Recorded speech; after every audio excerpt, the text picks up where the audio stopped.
Yeah, everybody, in important news, the 2.2 trailer and anniversary livestream have spoiled everything. And I mean everything important. Yes, not just the trailer, the entire thing was a lore shell shock, because what the hell was that, Albert? We'll get to details later. Let's look at the trailer first and break it down into important moments. We start off with a new map. Here are some curious translations. Crush, there lies, sounds a bit weird, right? Remember this one for later? This one here I believe says pharmacy, here it says a promise. The promised land, the true Penaconian, is that you? And this just says harmonies unite. What a lovely call to action. I'm afraid not everybody listened. This is the part of the trailer where we move off to our new favorite little guy. Let's deal with these thugs first. Yeehaw! The very least, it's my new favorite little guy. The trailer goes through a few teaser moments, a message from Mikhail. It's from Mikhail. We're teaming up with Cloaky and Firefly. Everyone who's been quote-unquote dead is clearly fine here, but the trailer then picks up the pace. From boothill, it goes downhill. We get to what is apparently a prison, ruled by wardens/enemies who have 1 appeared before in Sparkle's trailer, and 2 are musically themed with all that orchestra situation, meaning the harmony and the family are involved, as they are all about that bass and all about that choir. With Penaconian being originally the prison world, it begs the question: you can organize a revolution and take the Penaconian out of prison, but can you take the prison out of Penaconian?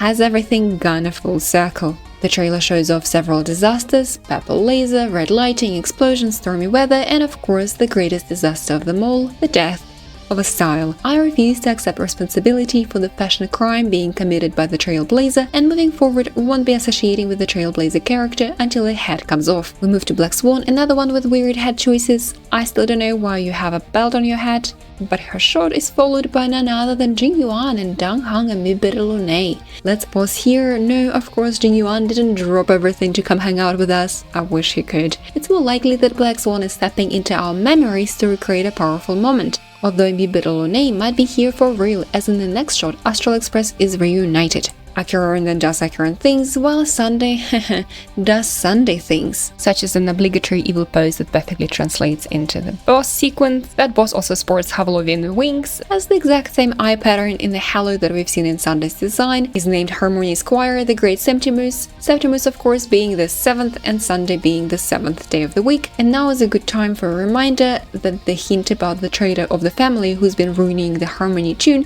never pointed to Galaga, it always pointed to somebody from the Oak family. So the question is, are they one and the same? Are we fighting Sunday? Is Sunday the big boss of 2.2? I would love to say this is just red herrings, but with this amount of red herrings, we would be drowning in fish. Yes, it seems very likely that Sunday is the final boss. That is a huge revelation from the trailer, if correct.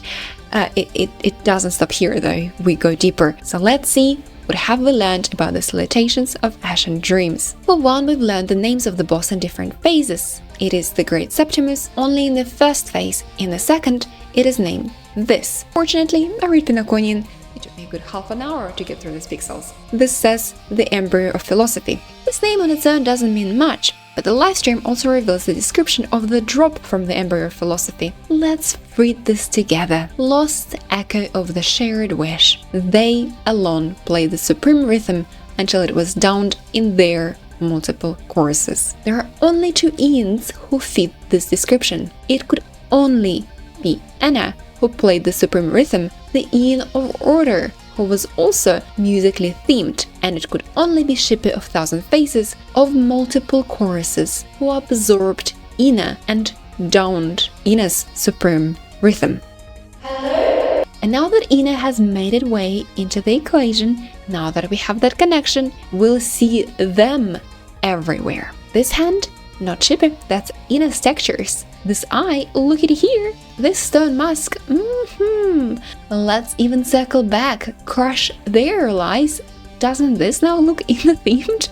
Now that's a big reveal for a trailer, or does it go even deeper? We're moving into more of a guessing zone here, but not without good reason. With Anna in the picture, the Embryo philosophy takes on a whole new meaning. Embryo is an origin of someone, a beginning. Philosophy is what paths are in essence: one belief, one concept, one philosophy to follow. In other words, an embryo philosophy could also mean the origin of a path, the beginning of an Ian. How to kill an Ian is one of the big questions in Honkai.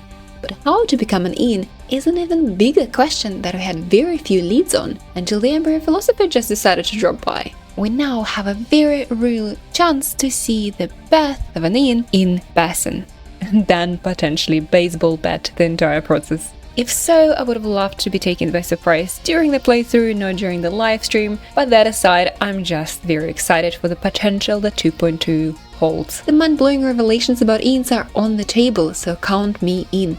Did any of that surprise you? Anything else in the livestream captured your attention? Are you willing to give the hat a chance? That'll be it for our latest lore news update. Thank you for shrimping in. I hope you have a grand old time out there, and bye-bye.